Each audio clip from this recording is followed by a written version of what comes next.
Depremde hayatta kalma suçluluğu o depremi geçirenler için ayrı, bir de depremi birebir geçirmeyip etkilenenler olarak ikiye bölebiliriz aslında. Depremi birebir geçirmiş, enkaz altında kalmış veya enkazda yakınlarını kaybetmiş kişilerin özellikle ilk zamanlarda, ilk aylarda yaşadığı, neden ben yaşıyorum, bu hayatta neden öldü, onlar öldü, ben niye hayattayım şeklinde ya da bunu yapsaydı daha doğru binayı seçseydim olmaz mı? Ya da o gün oraya gitmeseydim olmaz mı şeklinde. Yani çarpık bilişsel düşünceler kabul ediyoruz bunu. Bu özellikle bu travmayı, depremi geçirmiş kişilerde ilk bir ay yoğun yaşanabilir. Daha sonra 3 ay, 6 aya kadar da uzayabilir. Bu konuda ne zaman destek alınmalı? Suçluluğun yanında bir takım fiziksel ve psikolojik belirtiler dediğimiz kaygı, korku, travma anını tekrar hissetme, rüyada görme, ek belirtiler varsa bu bazen ilk bir ayda akut stres tepkisi dediğimiz, birinci aydan sonra da travma sonrası stres bozukluğu dediğimiz psikiyatrik hastalıklara neden olabiliyor. Böyle bir durumda uzmandan profesyonel bir destek alınması doğru olur.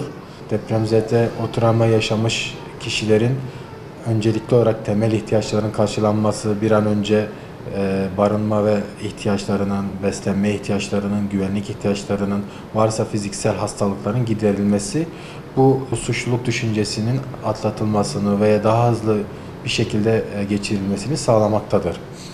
İkinci olarak birebir depremde yaşamamış ama depremi hissetmiş, bölgemizdeki gibi, yani enkaz altında kalmamış ama çevre ilgilerden etkilenmiş kişilerin hissettiği suçluluk duygusu veya düşüncesi diyelim.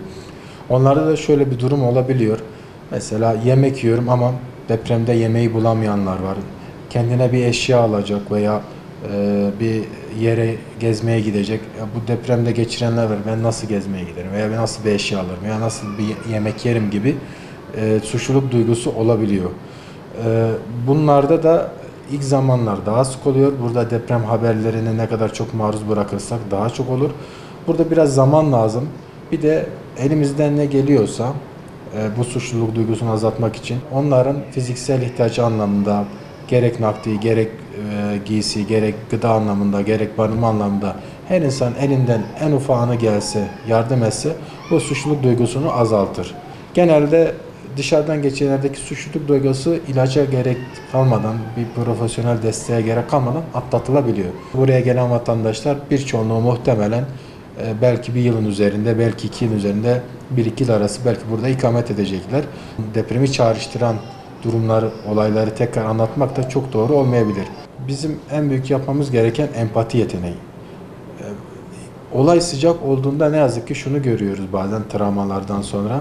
Olay olduğunda herkes yardım etmek istiyor. Vatandaşımız gerçekten bu konuda yardımsever, elinden geldiğince ekseriyetle yapmak istiyor ama deprem bittikten sonra, çünkü bizim genelde bir ölüm olur, bir afet olur. Genelde 1-2 ay sonra herkes normal hayatına döner ama onlar normal hayatına dönmeyecek.